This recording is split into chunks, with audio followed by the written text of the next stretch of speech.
Doctor Babasaheb Ambedkar आता शाळेत जायला निघाले. डॉक्टर बाबासाहेब आंबेडकर यांना घेऊन सुभेदार रामजी आंबेडकर साताऱ्याभर फिरले. प्रत्येक शाळेमध्ये सुभेदार रामजी आंबेडकरांनी बाबासाहेबांना घेऊन तिथे प्रवेश द्यावा म्हणून विनंती केली. परंतु बाबासाहेबांना मात्र त्या काळी कुठेच प्रवेश मिळाला नाही.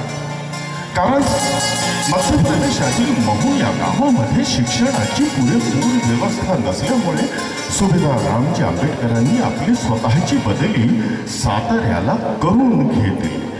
सुभेदार रामजी आंबेडकरांना नेहमीच वाटायचं की बाबासाहेबांनी शिकून फार मोठं व्हावं, या समाजाचा उद्धार करावा.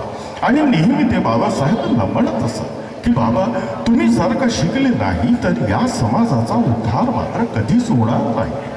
एकदाचा प्रसंग, गुरुजींनी शाळेमध्ये एक गणित फळ्यावर सोडवले आणि वर्गातील सर्व मुलांना विचारले की कोण रे बाबा हे गणित बरोबर सोडवेल. परंतु एकाचाही हात वर झाला नाही. तो झाला फक्त डॉक्टर बाबासाहेब आंबेडकरांचा हात वर झाला. आणि आपल्या जागेवर मात्र उभे राहून डॉक्टर बाबासाहेब आंबेडकर गुरुजींना म्हणायला लागले की गुरुजी, हे गणित मी सोडवणार. बाबासाहेबांना त्यांनी जवळ बोलवलं. गुरुजींनी त्याची पाठ थोपटली, त्याच्या हातात खडू दिला.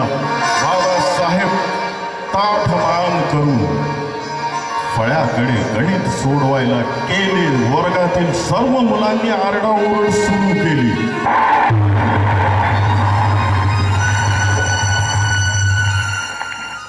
गुरुजी, आपण हे काय करताय? अहो गुरुजी, आपण हे काय करताय? एका महाराच्या पोराच्या हाताने आपण फळ्याला शिवताय. त्या फळ्याच्या मागे आमची जेवणाची डबे आहेत. या पोरांनी जर त्या फळ्याला शिवलं तर आम्ही काय उपाशीच राहायचं? आमच्या जेवणाच्या डब्यांना विकाळ पडेल. आम्ही अजिबात जेवण करणार नाही.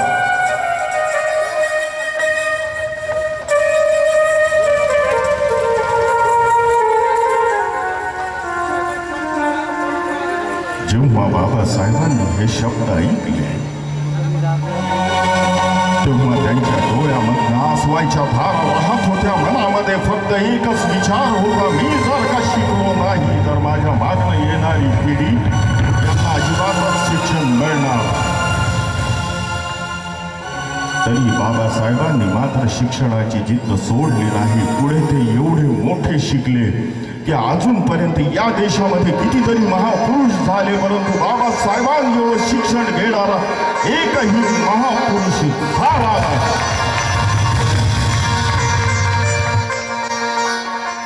पुढील गीतात कवी आपले शब्द देतो, गुरुजी मजला शाळेत ठ्या.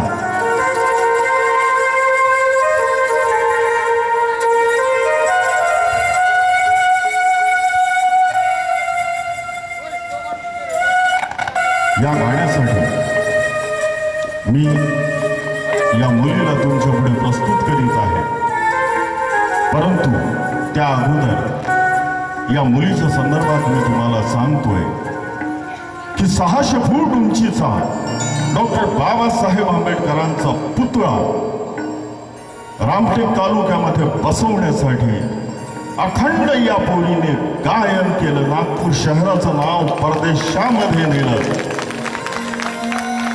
आणि हिचं नाव वेबसाईटवर पहा, गिनीज बुक ऑफ रेकॉर्ड मध्ये नोंदविल्या गेलं. ही आमच्या समाजासाठी फार मोठी उपलब्धी आहे.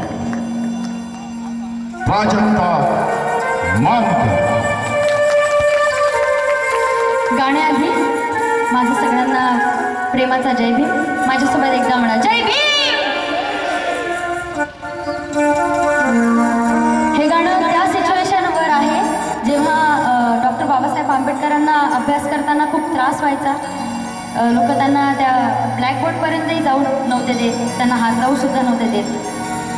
त्यावर हे गाणं आहे. थोडं शब्दांकडे लक्ष द्या.